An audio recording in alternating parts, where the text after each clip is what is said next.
We hear a lot of people talking about authenticity. Certainly, authenticity as a form of honesty is a desirable trait, but when someone talks about authenticity, what do they mean?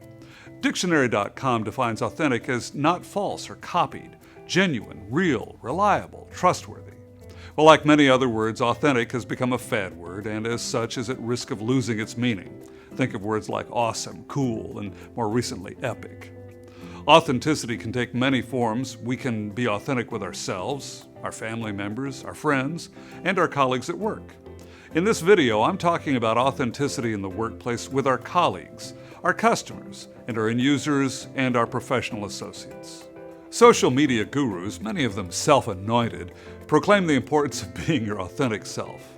In a 2011 article in the New York Times, Jeff Pooley, an associate professor of media and communication at Muhlenberg College in Allentown, Pennsylvania, said, "What you can't do is be told by a social media guru to act authentic and still be authentic." He went on to make the paradoxical comment that authenticity today is more accurately described as calculated authenticity, aka stage management. How does authenticity fit in today's workplace, and more specifically, what role does authenticity play in IT?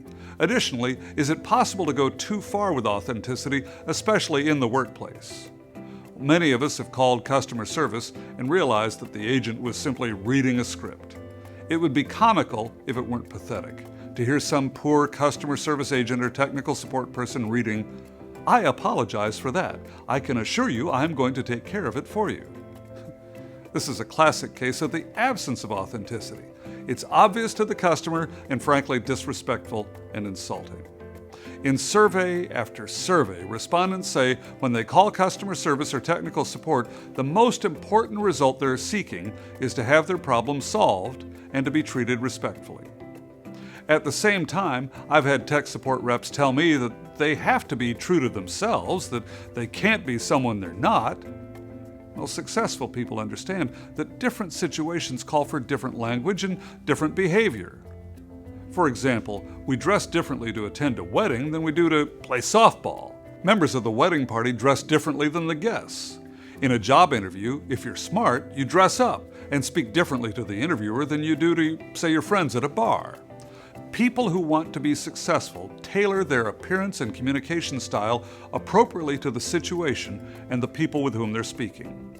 People who are blatantly honest all the time, who don't tailor what they say and how they say it based on the situation, are off-putting and just rude. The key in the workplace, including tech support and customer service interactions, is to speak and act with the customer or end user in the same way we would speak with someone for whom we have great respect and admiration. After all, the person with whom we're interacting is the reason we have our jobs. That alone should earn a level of respectful behavior. It's not a matter of feeling respect for the customer or end user. We may or may not feel such respect. It's a matter of us acting in a respectful manner. So, to be authentically authentic, here are 4 rules. Number 1, lose the scripts. Now, if you're required to follow them, do so to avoid getting in trouble, but try to make them more believable by understanding the motivation behind their use. If you're a manager who requires your customer service staff to read from prepared scripts, consider instead providing human relations or interpersonal communication training to your staff to empower them to deal with customers and end users as one human to another, authentically.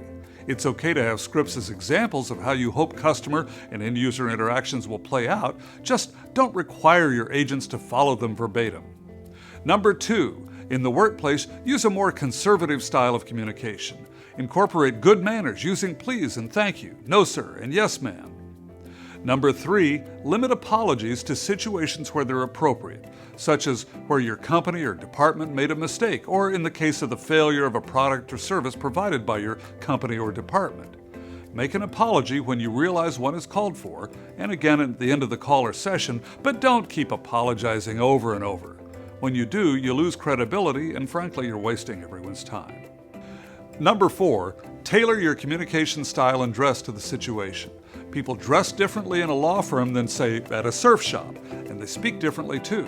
It's not that one is right and the other wrong, they're just different, and one is appropriate for one situation, the other for the other situation.